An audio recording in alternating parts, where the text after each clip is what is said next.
Chapter number 13 documentation policy condition 1। इससे 3 question आपको बिल्कुल यों के त्यों मिल जाएंगे। और यदि आप इन वीडियोज़ को देख रहे हो तो इसके अलावा आपको कुछ भी देखने की या पढ़ने की ज़रूरत नहीं है। इन्हीं में से कुछ क्वेश्चन आपके घुमा फिरा के पूछ सकते हैं। प्रथम प्रीमियम रसीद FPR क्या होती है? जब भी आप पॉलिसी करते हो तो एक FPR मिलती है। ये क्या होती है? ये एक अनुबंध का साक्ष्य है कि आपकी पॉलिसी हो, क्योंकि FPR पे पॉलिसी नंबर होता है। तो FPR आपको मिली है, इसका मतलब ये कंपनी और कस्टमर के बीच में एक जो कॉन्ट्रैक्ट हुआ उसका एक एविडेंस है। निम्नलिखित दस्तावेजों में से कौन सा विकल्प बीमा कंपनी और बीमा धारक के बीच अनुबंध का साक्ष्य है? पॉलिसी दस्तावेज, जिसको पॉलिसी बॉन्ड बोलते हैं, ये उसका एक साक्ष्य है। आप FPR को भी साक्ष्य के रूप में ले सकते हो। 2 क्वेश्चन है मिलते जुलते। टोटल 21 चैप्टरों के बारे में मैंने चर्चा की है। यदि आप अभी इस चैप्टर को देख रहे हो और इससे पहले आपने नहीं देखे हो तो बिल्कुल आपको उनको देखना चाहिए। और सबसे इम्पोर्टेंट, हेल्थ से रिलेटेड क्वेश्चन 10 पूछे जाते हैं और इस 17 से लेके 21 वाले चैप्टर को ज़रूर देखें। इनमें से 10 क्वेश्चन आएंगे। और दूसरा इम्पोर्टेंट, मैंने हेल्थ को लेके अलग से भी एक वीडियो बनाई है, आपको देखना चाहिए। प्ले लिस्ट में जाके सब वीडियो आपको मिल जाएंगी। आपको इसके अलावा यदि आप एजेंट हो और पास हो जाते हो तो पॉलिसी की जानकारी भी यहाँ पे मिल जाएगी।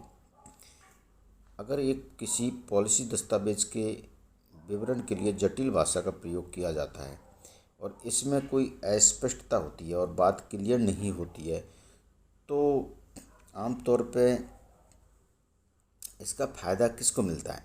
बीमा धारक को।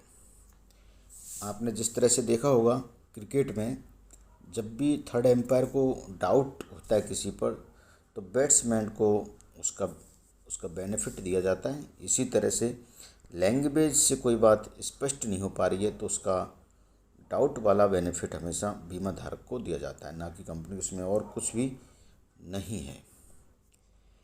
उस विकल्प का चयन करें जो पॉलिसी दस्तावेज का सबसे अच्छा वर्णन करता है। यह बीमा अनुबंध का साक्ष्य है। पॉलिसी दस्तावेज जो कस्टमर और इंश्योरेंस कंपनी के बीच में जो अनुबंध है, जो कॉन्ट्रैक्ट है, उसका साक्ष्य होता है। कौन सा कथन सही है? प्रथम प्रीमियम रसीद FPR इस बात का प्रमाण है कि पॉलिसी अनुबंध शुरू हो गया है। इम्पोर्टेंट क्वेश्चन है, बहुत इम्पोर्टेंट। प्रथम प्रीमियम की प्राप्ति के बाद में जो अन्य प्रीमियम होते हैं उनको रिन्यूएबल प्रीमियम कहते हैं। नवीनीकरण प्रीमियम रसीद, जो हर साल आपके प्रीमियम जमा होते हैं उनको रिन्यूएबल, और जो पहली रसीद होती है उसको आप बोलते हो FPR।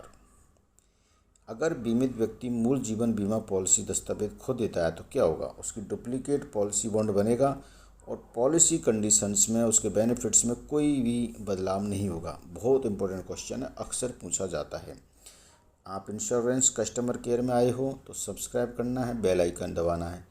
प्ले लिस्ट में जाओगे, इंश्योरेंस से आपको IC38 की सभी वीडियो मिलेंगी। दूसरा, इसके अलावा कुछ पढ़ने की ज़रूरत नहीं। नए एजेंट हो तो नए एजेंट के लिए एक प्लेलिस्ट है जिसमें इम्पोर्टेंट पॉलिसियों के बारे में आपको बताया गया, जो नए एजेंट को जानना बहुत ज़रूरी है। उसके बाद आप धीरे धीरे अपना एजुकेशन बढ़ाइए। LIC के कॉम्बिनेशन, इनके पैम्पलेट्स और सब जानकारी आपको इस चैनल पर दी जाएगी। नीचे दिया गया कौन सा कथन सही है? पॉलिसी दस्तावेज एक साक्ष्य है, सक्षम प्राधिकारी द्वारा हस्ताक्षर किया जाना चाहिए। इस पर भारतीय स्टैंप अधिनियम के स्टैंप लगे होने चाहिए। ये कथन एकदम सही है। इनमें से कौन एक मानक बीमा पॉलिसी दस्तावेज का पहला भाग बनता है? पॉलिसी अनुसूची। किसी मानक बीमा पॉलिसी दस्तावेज में मानक प्रावधानों वाले अनुभाग में निम्नलिखित किसकी जानकारी होगी? अधिकार, सुविधाएं और अन्य शर्तों के अनुबंध के तहत लागू होती है।